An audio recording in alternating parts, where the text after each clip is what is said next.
UAE സംബന്ധിച്ചിടത്തോളം പെരുന്നാളിന് ഏറ്റവും പ്രധാനമായിട്ടും ഇതൊരു വലിയ സുരക്ഷ ഒരുക്കിയിട്ടുള്ള ഒരു പെരുന്നാളാണ് എന്നുള്ളതാണ് ഏറ്റവും പ്രധാനം.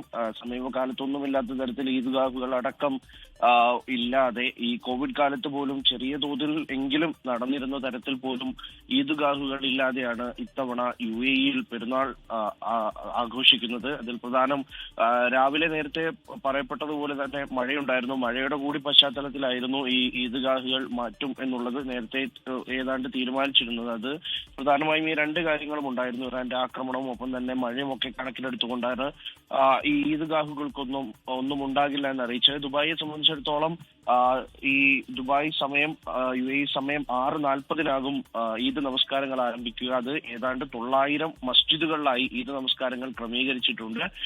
തുറസായ സ്ഥലങ്ങളിൽ യാതൊരു തരത്തിലും നമസ്കാരം നടക്കുന്നില്ല എന്നുള്ളത് ഉറപ്പുവരുത്തിയ ശേഷമാണ് ഇത്തരത്തിലുള്ള ക്രമീകരണം ഒരുക്കിയിരിക്കുന്നത്. അപ്പോൾ 6:40 എന്നുള്ള ഏകീകരിച്ച സമയമാണ് എല്ലാ പള്ളികളിലും ഈദ് നമസ്കാരത്തിനായുള്ളത്.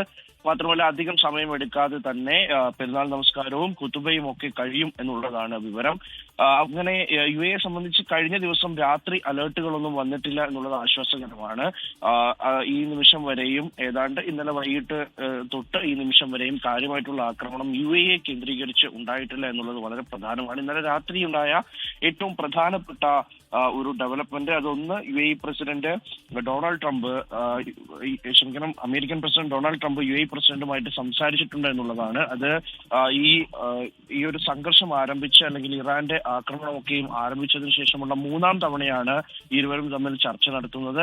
ഒപ്പം മേഖലയിൽ സമാധാനം പുലരണം എന്ന് UAE ആവശ്യപ്പെട്ടിട്ടുണ്ട്. ഒപ്പം തന്നെ എല്ലാ പിന്തുണയും അമേരിക്ക വാഗ്ദാനം ചെയ്യുകയും ചെയ്തിട്ടുണ്ട്. ഒരു സ്ഥിരത വരുത്താൻ വേണ്ടതക്ക ഒരു ഇടപെടൽ അമേരിക്കയുടെ ഭാഗത്തു നിന്നും ഉണ്ടാകണം എന്നുള്ളതായിരുന്നു UAE പ്രധാനമായിട്ടും പറഞ്ഞു എന്നാണ് ഇപ്പോൾ മനസ്സിലാക്കുന്നത്. അത് ഏറ്റവും പ്രധാനപ്പെട്ട ഒരു ഡെവലപ്മെന്റായി നടക്കുന്നു. ഒപ്പം തന്നെ ഈ UAE-യിലെ ഹിസ്ബുള്ള അംഗങ്ങൾ പലരും അറസ്റ്റിലായിരിക്കുന്നു എന്നുള്ള വിവരവും വരുന്നുണ്ട്. വാണിജ്യ സ്ഥാപനത്തിന്റെ മറവിൽ ലെബനനിലേക്കും ഒപ്പം തന്നെ ഇറാനിലെ ഹിസ്ബുള്ള ശൃംഖലയ്ക്കും വേണ്ടി പ്രവർത്തിച്ചു എന്ന കേസിലാണ് നിലവിൽ ഇപ്പോൾ അറസ്റ്റ് ഉണ്ടായിരിക്കുന്നത്. കള്ളപ്പണം വെളുപ്പിച്ചു, തീവ്രവാദത്തിന് ഫണ്ടിംഗ് നടത്തി എന്നുള്ള നിലയിൽ 5 പേരെയാണ് നിലവിൽ എന്തായാലും അറസ്റ്റ് ചെയ്തിരിക്കുന്നത്. അത് പ്രധാനപ്പെട്ട ഒരു ഡെവലപ്മെന്റ് ആയി വരുന്നു.